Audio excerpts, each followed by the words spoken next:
Hey everyone, and welcome to part 6 of our XPR starter series. Today, we're diving into how to stake metal.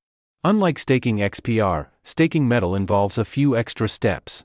But don't worry, we'll walk you through everything step by step. So, let's get started. First, let's take a quick look at how metal staking actually works. We begin inside our WebAuth wallet on the XPR network, where our metal tokens are stored. From there, we send the metal tokens to the metal C chain. This C chain is one of the 4 integrated chains and serves as a bridge between the XPR network and the P chain when it comes to staking. After the metal tokens reach the C chain, we use a cross-chain transfer to send them to the P chain. And it's on the P chain where we can finally stake our metal tokens with a validator node of our choice, based on the staking conditions provided. Let's now jump into the actual steps in the app and see how this works in practice. Step 1. Send your tokens to the C chain. Before we can transfer anything, we need to find our C chain address. To do this, we switch from the XPR network to the Metal network in our WebAuth wallet. Select Metal from the pop-up menu. The WebAuth wallet will now switch networks, and during every switch, you'll be asked to authenticate using your PIN or biometrics. This is just one of the wallet's built-in security features.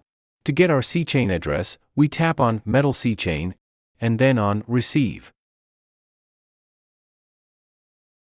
Now we can copy the address and switch back to the XPR network.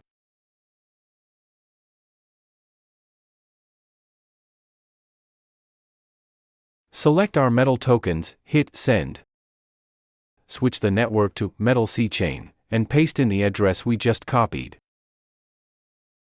We tap Next, enter the amount of tokens we want to send, and confirm. Since there will be small fees for the next steps, I'll send 801 metal tokens. That way I can stake a clean 800 tokens later.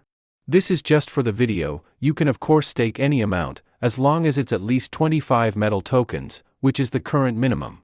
We can see the fee for this transfer is just 0.005 metal, which, at the time of this video, is less than a cent. Next, we review the transaction, tap Send Now. Confirm with our ID. And we're done. Back in our wallet, we can see the metal balance has been reduced by the amount we just sent. Now we switch the wallet back to the metal network.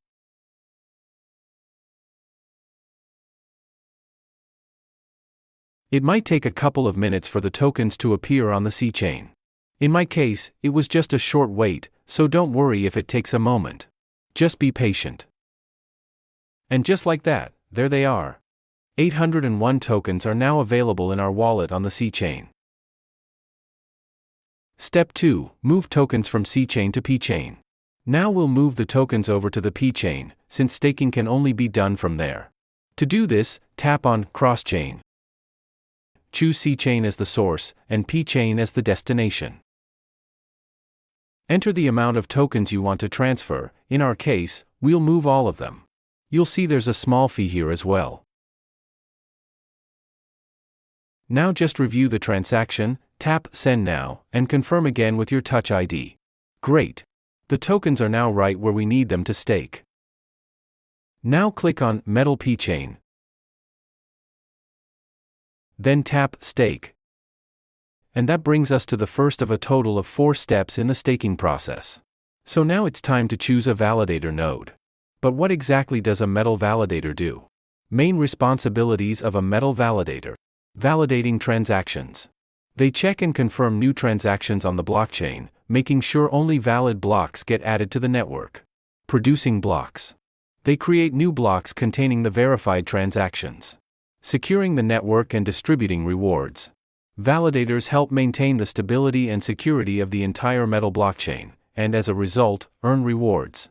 Why should I stake? Why is this important? Metal runs on a proof-of-stake system. This means that only validators with a sufficient amount of staked tokens are allowed to validate blocks. The more tokens are staked, the more secure and decentralized the network becomes.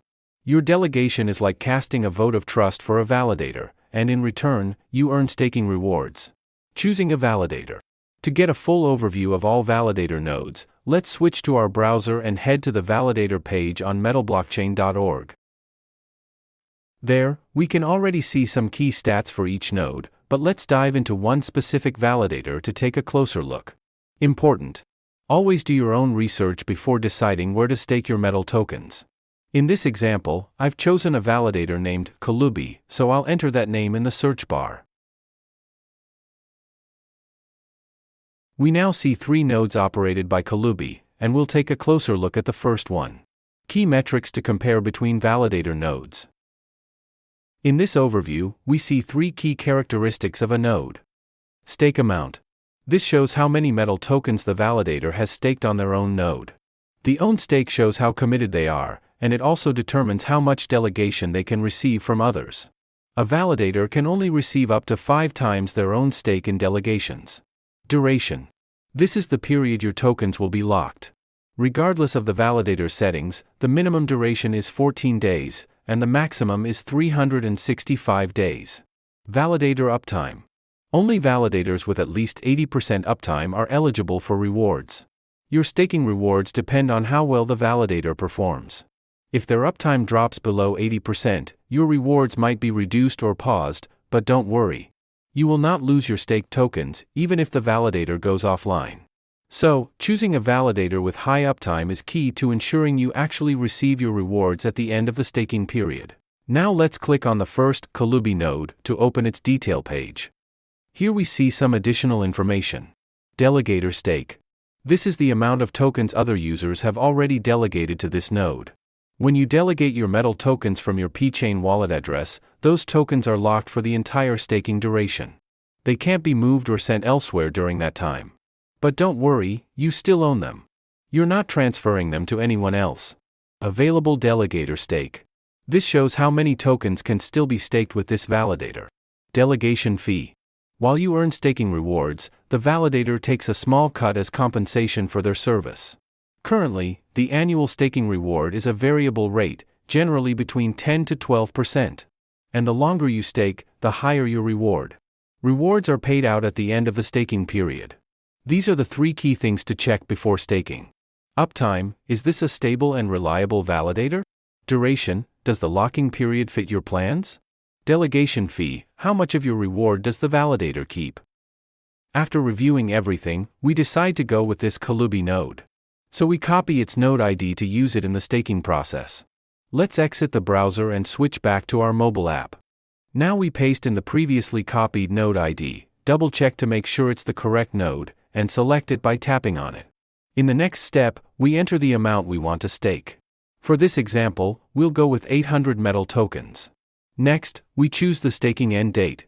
This date has to fall between the minimum of 14 days and the node's maximum duration. We'll select July 27, 2025. After that, we enter the address where the staking rewards should be sent. The easiest option here is to simply use your current wallet address. Now, let's carefully review all the details. Here, you'll also see the calculated staking rewards that will be paid out at the end of the staking period. Keep in mind, the delegation fee will be deducted from that amount. If everything looks good, we tap Confirm, and that's it. Our stake has been added to the node. Let's take a look at our wallet. We can now see our 800 metal tokens staked along with the rewards we'll earn after the delegation fee is applied. And that's it. We've successfully staked our metal tokens.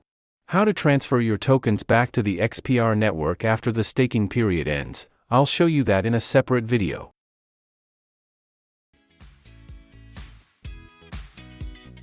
Alright, that's it for today's video.